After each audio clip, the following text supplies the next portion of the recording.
মানব মনের একটা অদ্ভুত ব্যাপার খেয়াল করে দেখেছেন, আমরা সব সময় সেই জিনিসগুলোর দিকে ছুটে যাই যেগুলো আমাদের জন্য নিষিদ্ধ। আজকের এই চমৎকার আলোচনায় আমরা মূল টেক্সট থেকে প্রলোভন বা টেম্পটেশনের এমন কিছু মনস্তাত্ত্বিক কাঠামো নিয়ে কথা বলবো যা সত্যি চমকে দেওয়ার মতো। অবদমিত আকাঙ্ক্ষা জাগিয়ে তোলা থেকে শুরু করে ইতিহাস আর ব্যক্তিগত জীবনে এর প্রয়োগ সবই উঠে আসবে ধাপে ধাপে। শুরুতেই এই গভীর কথাটা শোনা যাক। সাপ যেমন ইভকে নিষিদ্ধ জ্ঞানের প্রতিশ্রুতি দিয়ে প্রলুব্ধ করেছিল, ঠিক তেমনি লক্ষ্যবস্তুর মনে এমন এক আকাঙ্ক্ষা জাগিয়ে তুলতে হবে যা তারা নিয়ন্ত্রণ করতে পারে না। এই কথাটাই আসলে আমাদের পুরো আলোচনার মূল সুর। সত্যিকারের প্রলোভন তৈরি করতে হলে এমন একটা আকাঙ্ক্ষা জাগাতে হয় যা যুক্তির কোনো ধার ধারে না। সেই ইডেনের বাগান থেকে শুরু করে আজকের আধুনিক মনস্তত্ত্ব, এই সূত্র সব জায়গায় একদম সমানভাবে খাটে। প্রথম পর্ব, একটি প্রতিশোধের গল্প, ডন জুয়ান ও ক্রিস্টেটা। তথ্য তো অনেক হলো, এবার বাস্তব জীবনের একটা দারুণ উদাহরণ দেওয়া যাক। বিখ্যাত প্রলোভনকারী ডন জুয়ান আর ক্রিস্টেটার গল্প।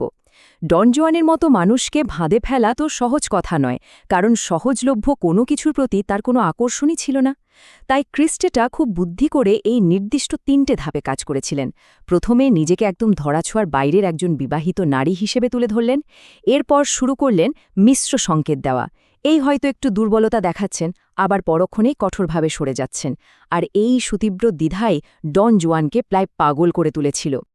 আসল ম্যাজিকটা কিন্তু ক্রিস্টেটার উপস্থিতিতে ছিল না, ছিল তার সুপরিকল্পিত অনুপস্থিতিতে।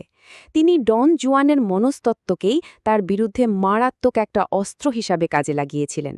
দিনের পর দিন তাকে এড়িয়ে গিয়ে ক্ষণিকের জন্য দেখা দিয়েই আবার মিলিয়ে যেতেন।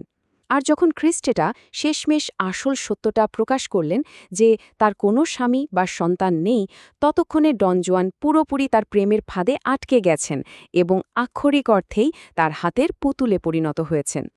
দ্বিতীয় পর্ব, বাধার মনস্তত্ত্ব। কি অদ্ভুত, তাই না? মনস্তাত্ত্বিক এই ফাঁদটা এত নিখুঁতভাবে কাজ করল কিভাবে? মূল টেক্সট অনুযায়ী প্রলোভন হলো আসলে একটা দ্বিমুখী প্রক্রিয়া। মানে একদিকে যেমন আনন্দ বা প্রাপ্তির প্রতিশ্রুতি থাকবে, কৌতূহল জাগবে, ঠিক তেমনি এর বিপরীতে একটা শক্ত বাধাও তৈরি করতে হবে। নিজেকে অধরা করে তুলে একটা সীমানা টেনে দিতে হবে। আনন্দের প্রতিশ্রুতি খুব দ্রুত কাছে টানে, আর বাধা তৈরি করে এক তীব্র অভাববোধ। এই দুটোর মিশ্রণেই তৈরি হয় এক অদম্য প্রলোভন।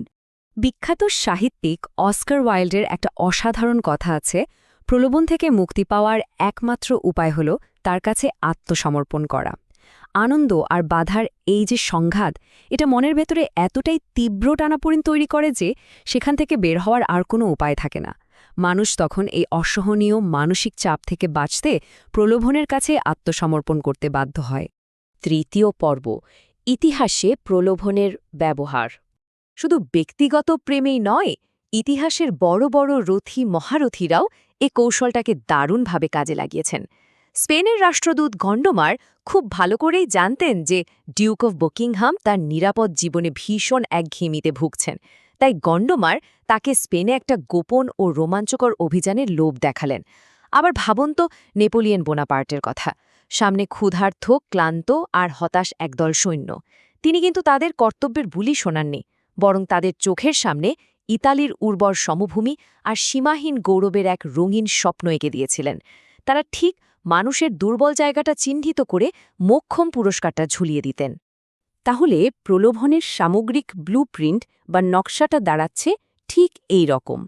মানুষের গভীর অবদমিত আকাঙ্ক্ষা বা শৈশবের নিরাপত্তাহীনতাগুলো খুঁজে বের করা, তারপর সেই দুর্বল জায়গায় আঘাত করা। তবে হ্যাঁ, চূড়ান্ত সন্তুষ্টি কিন্তু কখনোই পুরোপুরি দেওয়া যাবে না। পুরস্কারটাকে সবসময় একটু অস্পষ্ট রাখতে হবে, যাতে সেটা নিয়ে মনের ভেতরে অসীম সম্ভাবনার জালবোনা চলতে থাকে। কৌতূহলকে এতটাই বাড়িয়ে তুলতে হয় যেন সব সন্দেহ আর যুক্তি উধাও হয়ে যায়।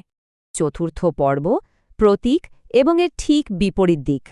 পুরো ব্যাপারটা আরও একটু গভীরে গিয়ে বোঝার জন্য টেক্সটটি আমাদের নিয়ে যায় প্রলোভনের সবচেয়ে আদি ও সার্বজনীন একটা প্রতীকের কাছে, ইডেন গার্ডেনের সেই বিখ্যাত আপেল। এটা এতটা মোহনীয় হওয়ার মূল কারণই ছিল এটা নিষিদ্ধ। একটা জিনিস দেখতে ভালো লাগছে কিন্তু ছোঁয়া বারণ, এই না পারার অনুভূতিটাই আসলে বস্তুটার দাম হাজার গুণ বাড়িয়ে দেয়। এটা যদি আর 10টা সাধারণ ফল হতো তাহলে কি এটা এতটা কাঙ্ক্ষিত হতো? কখনোই না। কিন্তু সবচেয়ে বড় পরিহাসের বিষয় কি জানেন? এই বিশ্লেষণে যাকে বলা হয়েছে বিপরীতমুখী বাস্তবতা বা দ্য রিভার্সাল, আকাঙ্ক্ষা পূরণ হওয়ার সাথে সাথেই কিন্তু প্রলোভনের মৃত্যু ঘটে। যে মুহূর্তে কাঙ্ক্ষিত জিনিসটা হাতের মুঠোয় চলে আসে এবং পূর্ণ সন্তুষ্টি মেলে, ঠিক সেই মুহূর্তেই মনের সেই জাদুকরী ঘোরটা একেবারে কেটে যায়। সোজা কথায়, নিরাপত্তা আর পূর্ণ তৃপ্তি হল আকর্ষণের সবচেয়ে বড় শত্রু। একদম শেষে এসে মানব প্রকৃতি নিয়ে একটা গভীর আর অস্বস্তিকর প্রশ্ন কিন্তু থেকেই যায়। যদি পূর্ণ সন্তুষ্টি আসলেই আকাঙ্ক্ষাকে শেষ করে দেয়, তবে কি মানবজাতি চিরকাল সেই জিনিসের পেছনেই ছুটতে বাধ্য যা সে কখনোই পুরোপুরি নিজের করে পায় না? এই মনস্তাত্ত্বিক কৌশলটা আমাদের দৈনন্দিন জীবনের কত শত সিদ্ধান্ত, সম্পর্ক আর বিশ্বাসকে যে নীরবে নিয়ন্ত্রণ করছে তা ভাবলেই অবাক হতে হয়। আশা করি আজকের এই বিশ্লেষণ এই পুরো বিষয়টাকে একদম নতুন চোখে দেখতে সাহায্য করবে।